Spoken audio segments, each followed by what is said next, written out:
السلام عليكم ورحمة الله وبركاته. وما زالت عروض الزمالك السيئة جدا، محليا وأفريقيا. الزمالك يتعادل مع المريخ السوداني بدون أهداف في مباراة ملهاش لا شكل ولا طعم ولا ريحة. مباراة سيئة جدا. آه، أنا مش فاهم الزمالك لو إن الفرقة مش عالية قوي يعني، فرقة في المتناول.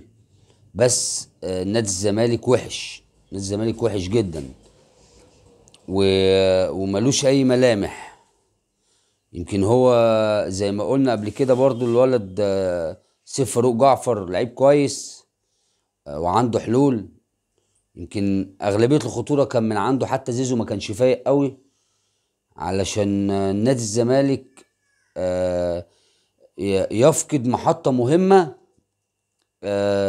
في المنافسة في الصعود في افريقيا.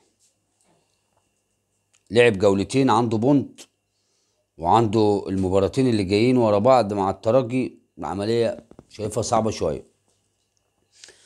ثم سقوط النادي الأهلي أمام الهلال السوداني. الكرة السودانية زي ما يكون عاوزة تعكن علينا. النادي الأهلي يخسر 1-0. برضو النادي الأهلي أداؤه ما كانش كويس، و... وحتى الجون اللي دخل في النادي الأهلي يعني ما متهيألي يعني ما تجيش في حارس كبير زي الشناوي. كرة زي دي الكرة يعني في ايدك، يعني ما فيهاش اي حاجة، مش شايفها صعبة خالص. وما قدرش يرجع، والفرقة ضيعت ضربة جزاء وخطفوا الثلاث نقاط من النادي الاهلي عشان يبقى سقوط الاهلي والزمالك في افريقيا.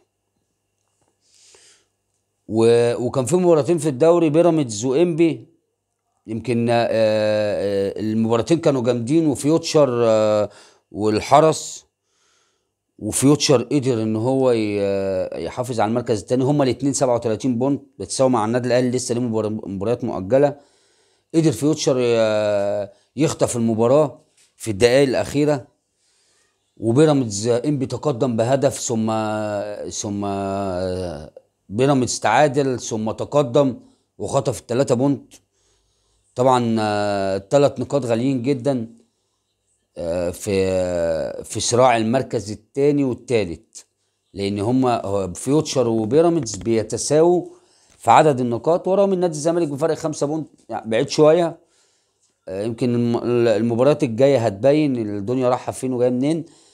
بس انا شايف ان هما فيوتشر وبيراميدز متمسكين جدا بان هم يحافظوا على المركز الثاني، او ان هم يوصلوا للمركز الثاني بعد النادي الاهلي. في صراع بينهم. لسه عندنا ان شاء الله الاسبوع 19.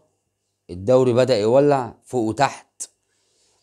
كمان كام مباراة هتبص تلاقي دخلنا في دوامة الهبوط، والفرق اللي بتصارع خلاص بقى هتهبط رسمي. بإذن الله ربنا يكرم وما نشوفش نادي الإسماعيلي من ضمن الثلاث فرق دول. ونتمنى التوفيق للأهلي والزمالك في اللي جاي، يعوضوا بإذن الله في مباريات أفريقيا اللي جايه.